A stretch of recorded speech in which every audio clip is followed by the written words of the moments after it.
பிஸ்மில்லாஹிர்ரஹ்மானிர்ரஹீம்.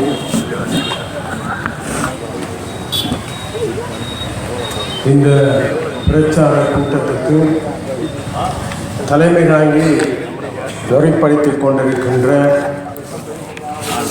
அட்டாளச்சேனை பிரதேச சபையின் தவிசாளரும் ஸ்ரீலங்கா முஸ்லிம் காங்கிரஸின் உயர்பீட உறுப்பினரும் இந்த பிரதேசத்தில் முஸ்லிம் காங்கிரஸ் என்ற அந்த மரத்தை பாதுகாத்துக் கொண்டிருக்கின்ற ஒரு காவலனமாக இருக்கின்ற தம்பி அன்சில் அவர்களே, ஸ்ரீலங்கா முஸ்லிம் காங்கிரஸின் உயர்பீட உறுப்பினரும் எங்கள் பிரச்சார பீரங்கிகளில் ஒன்றுமாகிய சகோதரர் பலீர் அவர்களே, ஸ்ரீலங்கா முஸ்லிம் காங்கிரஸை மறைந்த தலைவர் அஷ்ரப் அவர்களுடன் சேர்ந்து நாங்கள் உருவாக்கிய பொழுது எங்களுடன் ஆரம்ப காலத்திலிருந்து இந்த கட்சியை ஒரு அரசியல் இயக்கமாக நாங்கள் இந்த கட்சியை வளர்த்தெடுத்த பொழுது நாங்கள்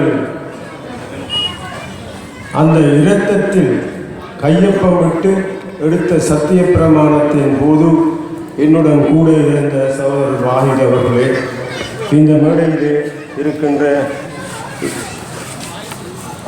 எங்களுடைய சகோதரர் முவாஸ் அவர்களே மற்றும் இங்கே ஒவ்வொருவராக நான் விழித்துக் கொண்டிருக்க நேரமில்லை. நான் இன்னும் 3 கூட்டங்களுக்கு செல்ல வேண்டியிருப்பதால் ஒரு சில விடயங்களை மட்டும் நான் உங்களுடன் கூறிவிட்டு செல்லலாம் என்று நினைக்கின்றேன். அன்புள்ள பாரமலை பிரதேச சகோதரர்களே, தூரத்திலே இருந்து கொண்டு இங்கே நடக்கின்ற நிகழ்வுகளை எல்லாம் உன்னிப்பாக கவனித்துக் கொண்டிருக்கின்ற தாய்மார்களே, சகோதரர்களே, உங்கள் அனைவரையும் விழித்தவராக இந்த ஜனாதிபதி தேர்தல், இந்த தேர்தலில் யாருக்கு வாக்களிக்க வேண்டும், யாருக்கு நாங்கள் வாக்களிக்க வேண்டும் என்று கட்சி தீர்மானம் எடுக்காமல் இருந்த பொழுது நான் ஒரு சபதமிட்டதாக இங்கே எனக்கு முன்பு பேசிய சகோதரர் குறிப்பிட்டார். உண்மையிலேயே இந்த தேர்தலில் யாருக்கு வாக்களிக்க வேண்டும் என்று தீர்மானித்தது நான் நினைக்கின்றேன் இந்த இலங்கையின் வரலாற்றிலே முதல் முறையாக மக்கள் தீர்மானித்து தலைவர்களை தங்கள் காலடியிலே இழுத்து கொண்டு வைத்த ஒரு தேர்தலாகத்தான் நான் இதை பார்க்கின்றேன். இலங்கையிலே வாழ்கின்ற முஸ்லிம் சமூகம், வடக்கில் இருக்கின்ற முஸ்லிம்கள் என்றாலும் சரிதான், தெற்கிலே இருக்கின்ற முஸ்லிம்கள் என்றாலும் சரிதான், கிழக்கு மேற்கு மத்தியில் உள்ள முஸ்லிம்கள் என்றாலும் சரிதான், நீங்கள் எந்த கிராமத்துக்கு போனாலும் ஒரு முஸ்லிம் சகோதரரை பார்த்து நீங்கள் இம்முறை யாருக்கு வாக்களிக்கப் போகின்றீர்கள் என்று கேட்டால் அவர்கள் நாங்கள் மைத்திரிபால சிறிசேனைக்குத்தான் வாக்களிப்போம் என்று சொல்வார்கள். அப்படித்தான் நிலைமை மாறியிருந்தது. இந்த முஸ்லிம்களுக்கு மத்தியிலே ஒட்டுமொத்தமாக ஒரே பார்வையாக இருந்த இந்த முடிவை எடுப்பதற்காக முஸ்லிம்களுக்கு மத்தியிலே யாரும் தனியாக சென்று பிரச்சாரம் செய்யவில்லை, எவருமே இதை பற்றி கதைக்கவும் இல்லை. ஆனால் முஸ்லிம்கள் தானாக முடிவெடுத்திருந்தார்கள்.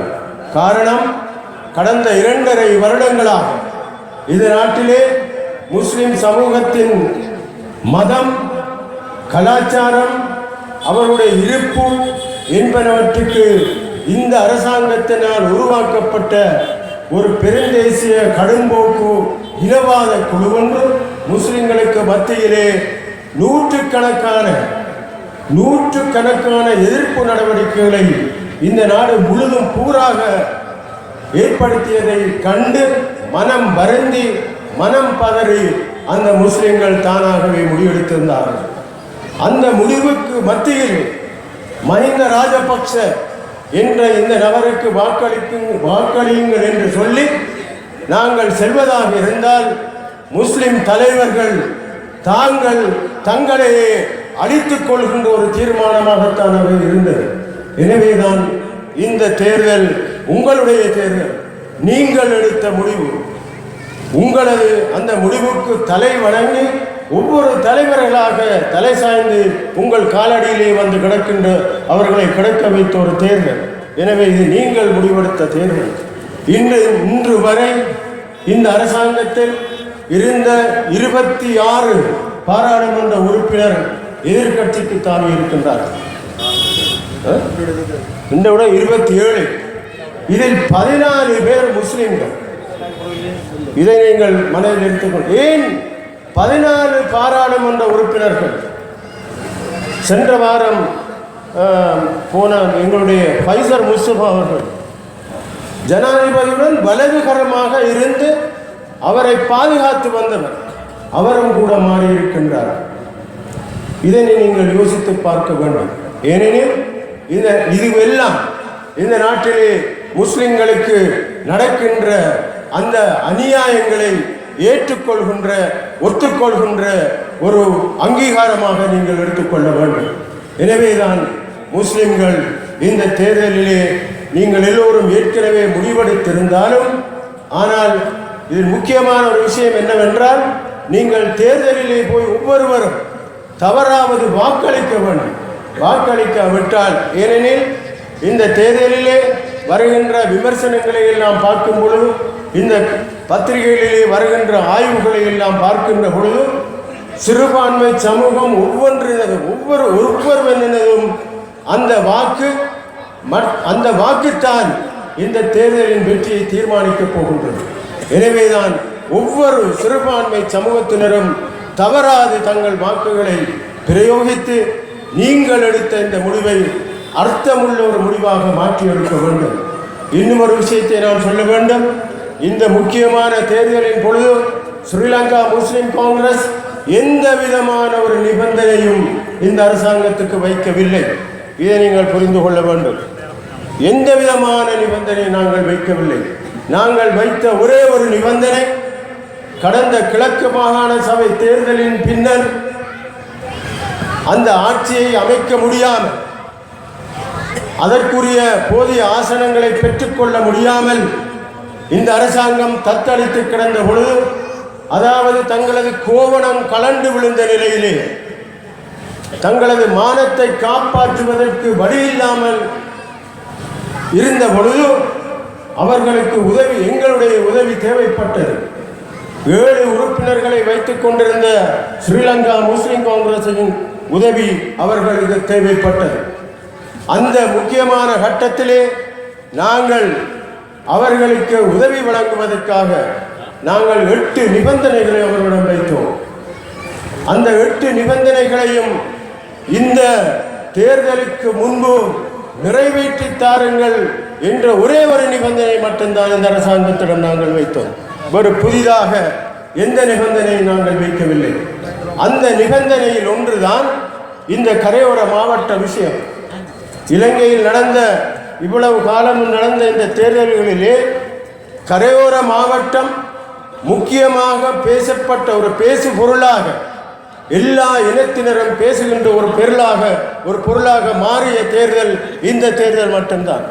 இதற்கு முன்பு கரையோர மாவட்ட விஷயம் நாங்கள் தேர்தல் நேரத்திலே ஒப்பந்தங்கள் செய்யும் பொழுது எழுத்து மூலம் செய்துவிட்டு அதை பற்றி நாங்கள் சிந்திப்பதில்லை. ஒவ்வொரு தேர்தல் மேடைகளிலே மட்டும் பேசுகின்ற ஒரு பொருளாக இருந்த அந்த கரையோர மாவட்டம் இம்முறை இந்த தேர்தலிலே முக்கியமான ஒரு இடத்தை பிடித்திருந்தது.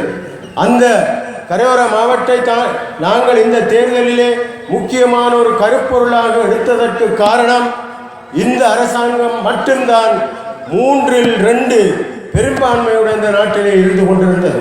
3-2 பெரும்பான்மை உள்ள ஒரு அரசாங்கத்தினால் மட்டும்தான் அந்த அரசியல் யாப்பிலே இருக்கின்றபடி இன்னும் ஒரு புதிய மாவட்டத்தை உருவாக்க முடியும். அந்த ஒரே ஒரு காரணத்துக்காகத்தான் நாங்கள் இந்த தேர்தலிலே இந்த விடயத்தை கருப்பொருளாக எடுத்தோம். கரையோர மாவட்டம் என்பது அம்பாறை மாவட்டத்தின் பிரச்சனை மட்டுமல்ல, இந்த நாட்டிலே இருக்கின்ற அனைத்து முஸ்லிம்களினதும் தேசிய பிரச்சனை கரையோர மாவட்டம் என்று மறைந்த தலைவர் அஷ்ரப் அவர்கள் மிக தெளிவாக கூறியிருக்கின்றார்கள்.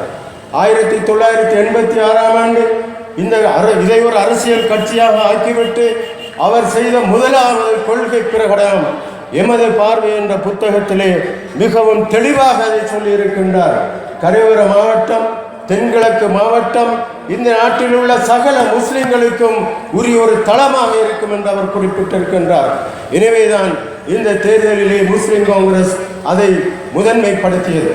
அன்புள்ள சகோதரர்களே, இந்த மாவட்டம் ஏன் ஒரு தேசிய பிரச்சனை என்று சொல்லுவதாக நான் இருந்தால், இந்த மாவட்டத்தில் மட்டும்தான் இந்த நாட்டிலே முஸ்லிம்கள் பெரும்பான்மையாக வாழ்கின்ற முஸ்லிம்கள்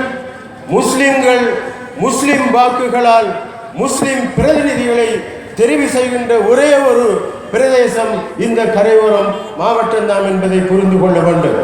இலங்கையிலே 4 தொகுதிகள் முஸ்லிம் பெரும்பான்மை தொகுதிகள் இருக்கின்றன. அதில் கல்முனை, சம்மாந்துறை, பொத்துவில், மூதூர் இந்த 4 தொகுதிகளும் சென்ற கிழக்கு மாகாண சபை தேர்தலிலே இந்த ஸ்ரீலங்கா முஸ்லிம் காங்கிரஸ் இந்த 4 தேர்தல்களையும் 4 தொகுதிகளையும் வெற்றி பெற்றது. முதன்முறையாக இலங்கையின் அரசியல் வரலாற்றிலே ஸ்ரீலங்கா முஸ்லிம் காங்கிரஸ் 4 தொகுதிகளையும் வெற்றி பெற்றது இந்த முறைதான். அந்த வெற்றியை அப்படியே கொண்டு போய் அவர்களது காலடியிலே கொடுத்துவிட்டு நாங்கள் இந்த 8 நிபந்தனைகளையும் பெற்றிருந்தோம். அந்த 8 நிபந்தனைகளை இப்பொழுது அவர்கள் இல்லை என்று சொல்லுகிறார்கள். இதோ இருக்கிற கடிதம், சுசில் பிரேம்ஜெயந்த் அவருடைய கையொப்பத்துடன் அந்த கடிதம் இருக்கின்றது. என்னிடம் இன்று டிவி கண்காட்சிகள் எல்லாவற்றிலும் வந்து அண்ட புழுகுகளை இந்த ஜனாதிபதி முதல் கொண்டு அனைவருமே இப்பொழுது சொல்லுகிறார்கள், பச்சை பொய்யை சொல்லுகின்றார்கள். முஸ்லிம்களை எல்டிடி என்ற அந்த பிரிவினைவாத இயக்கத்துடன் சமப்படுத்தி இவர்கள் பேசுகின்றார்கள். எங்களுக்கு தந்த வாக்குறுதியை கூட பொய்யான வாக்குறுதி என்று சொல்லி அவர்கள் இப்பொழுது சிங்கள மக்களுக்கு மத்தியிலே பொய் பிரச்சாரத்தை செய்து கொண்டிருக்கின்றார்கள். நீங்கள் நன்றாக புரிந்து கொள்ள வேண்டும். இந்த மாவட்டத்தில் இருந்துதான் இந்த நாட்டிலே உள்ள முஸ்லிம்கள் ஆக குறைந்தது ஒரு 60% முஸ்லிம்கள் ஒற்றுமைப்பட முடியும் என்றால் ஒரு 7 பாராளுமன்ற உறுப்பினர்களை, முஸ்லிம் பாராளுமன்ற உறுப்பினர்களை நாங்கள் பெற்றுக்கொள்ள முடியும்.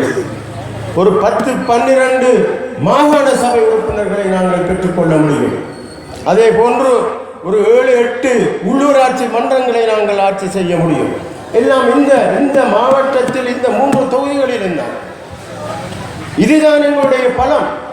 இந்த பாராளுமன்றத்தில் நாங்கள் இந்த மண்ணிலே தெரிவு செய்யப்பட்ட பாராளுமன்ற உறுப்பினர்கள் தான் பாராளுமன்றத்திலே சென்று சகல முஸ்லிம்களுக்கும் குரல் கொடுக்கின்றார்கள். அண்மையிலே அழுக்கமையிலே நடந்த அனர்த்தங்களை சர்வதேச மயப்படுத்தியது முஸ்லிம் காங்கிரஸ் பாராளுமன்ற உறுப்பினர்கள் தான். முஸ்லிம் காங்கிரஸ் தலைவர் தான் அமைச்சரவை கூட்டங்களிலே இந்த ஜனாதிபதிக்கு எதிராக வாக்குவாதப்பட்டார். நவநீதம் பிள்ளைக்கு 350 சம்பவங்களை எடுத்துக்கொண்டு சென்று கொடுத்தது முஸ்லிம் காங்கிரஸ். இந்த நாட்டிலே எந்த மூலையிலே என்ன பிரச்சனை முஸ்லிம்களுக்கு நடந்தாலும் குரல் கொடுப்பது ஸ்ரீலங்கா முஸ்லிம் காங்கிரஸ். அந்த ஸ்ரீலங்கா முஸ்லிம் காங்கிரஸின் தளம் இந்த அம்பாறை மாவட்டம். அதனால் தான் இந்த நாட்டில் உள்ள பெருந்தேசிய சிங்கள சகோதரர்கள் இந்த அம்பாறை மாவட்டத்தில் இருக்கின்ற முஸ்லிம் ஜன பரம்பரை பெரும்பான்மையை இல்லாமல் செய்வதற்காக பலவிதமான யுக்திகளை கையாண்டு வருகின்றார்கள். எங்கள் காணிகளை பறிக்கின்றார்கள், இராணுவங்களை கொண்டு எங்கள் கிராமங்களை அப்புறப்படுத்துகின்றார்கள். பல அரச திணைக்களங்கள் ஒவ்வொரு பொய்யான சாட்டுகளை சொல்லி முஸ்லிம்களின் காணியை பறித்திருக்கின்றார்கள். நான் ஒன்று சொல்லிக்கொள்ள விரும்புகின்றேன். பிரபாகரன் இந்த மண்ணிலே இருந்து செத்து போய் 5 வருடங்கள் முடிகின்றன. 2009ஆம் ஆண்டு. இந்த 2009 இருந்து இந்த 5 வருடங்களுக்குள் கிழக்கு அந்த அம்பாறை மாவட்டத்தில் உள்ள முஸ்லிம்கள் மட்டும் சுமார் 30,000 ஏக்கர் காணிகளை அளந்திருக்கின்றார்கள் என்பது உங்களுக்கு தெரியுமா? எங்களிடம் ஆதாரம் இருக்கின்றது. 30,000 ஏக்கர்களை பிரபாகரன் வந்து பறிக்கவில்லை. இந்த அரசாங்கம் இந்த நாட்டிலே உள்ள சிங்கள மேலாதிக்கம் இந்த கச்சேரியை வைத்துக்கொண்டு, அம்பாறையில் இருக்கிற கச்சேரியை வைத்துக்கொண்டு, அந்த கச்சேரியில் உள்ள நிர்வாகத்தை வைத்துக்கொண்டு எங்களுக்கு தலையீடியை தந்து கொண்டிருக்கின்றார்கள். இதற்காகத்தான் நாங்கள் இந்த கச்சேரியை நாங்கள் விரும்பாமல் இருக்கின்றோம். நீங்கள் புரிந்து கொள்ள வேண்டும், இன்று இந்த அம்பாறை மாவட்டத்திலே பெரும்பான்மையாக இருக்கின்றவர்கள் தமிழ் பேசும் மக்கள். 76% தமிழ் பேசும் மக்கள் இருக்கின்றார்கள். ஆனால் கடந்த 53 வருடங்களாக இந்த அம்பாறை மாவட்டம் 61ஆம் ஆண்டு ஆரம்பிக்கப்பட்டது. இந்த 53 வருடங்களாக ஒரு தமிழ் பேசும் மகனை கூட அந்த கச்சேரியிலே ஒரு அரசு அதிபராக இவர்கள் நியமிக்கவில்லை. எவ்வளவு காலமாக நாங்கள் கேட்டுக்கொண்டிருக்கின்றோம். இந்த பெரிய ஒரு அராஜகம், ஒரு அடக்குமுறை இந்த அம்பாறை கச்சேரி நிர்வாகத்தினால் இந்த நாட்டில் உள்ள பெருந்தேசியவாதிகள் எங்கள் மீது அந்த அடக்குமுறையை திணித்துக் கொண்டிருக்கின்றார்கள். ஒவ்வொரு வருடமும் பாராளுமன்றத்துக்கு ஆண்டறிக்கைகளை சமர்ப்பிப்பார்கள். இந்த அம்பாறை மாவட்டத்தின் ஆண்டறிக்கையை நீங்கள் எடுத்துக்கொண்டால் 2013ஆம் ஆண்டு ஆண்டறிக்கை, அதற்கு முன்பு இருந்த 12ஆம் ஆண்டு ஆண்டறிக்கையை நாங்கள் பாராளுமன்றத்திலே சமர்ப்பிக்கின்ற பொழுது அதை நான் எடுத்து பார்த்தபோது மனம் வருந்த வேண்டி இருக்கின்றது. ஏனெனில் அந்த ஆண்டறிக்கையிலே, அந்த ஆண்டறிக்கையின் முகவுரையில் the historical background of Ampara district என்ற ஒரு கட்டுரையை எங்களுடைய ஜிஏ எழுதியிருக்கிறார். அதாவது அம்பாறை மாவட்டத்தின் வரலாற்று பின்னணி, மிக பெரும்பான்மையாக இருக்கின்ற சிங்கள சகோதரர் அதிலே எழுதியுள்ள அந்த முகவுரையில் இந்த மாவட்டத்திலே பெரும்பான்மையாக இருக்கின்ற முஸ்லிம்களை பற்றியோ அல்லது தமிழர்களை பற்றியோ ஒரு வார்த்தை கூட அதிலே அந்த அறிக்கையிலே அவர் சமர்ப்பிக்கவில்லை. இதை நான் பாராளுமன்றத்திலே எழுந்து அதற்கு எதிர்ப்பு குரல் கொடுத்தேன். அன்புள்ள சகோதரர்களே, இதுதான் இந்த முக்கியமான ஒரு காலகட்டத்திலே இந்த எங்கள் முஸ்லிம்களுக்கு மீது திணிக்கப்படுகின்ற அராஜகம் நிற்கிற ஒரு இனவாதம் மிகையாக உள்ள ஒரு நாட்டின் ஜனாதிபதிக்கு கீழ் இருக்கின்ற இந்த அரசாங்கத்தை மாற்றுகின்ற ஒரு சந்தர்ப்பம் இப்பொழுது இங்கே வந்திருக்கின்றது.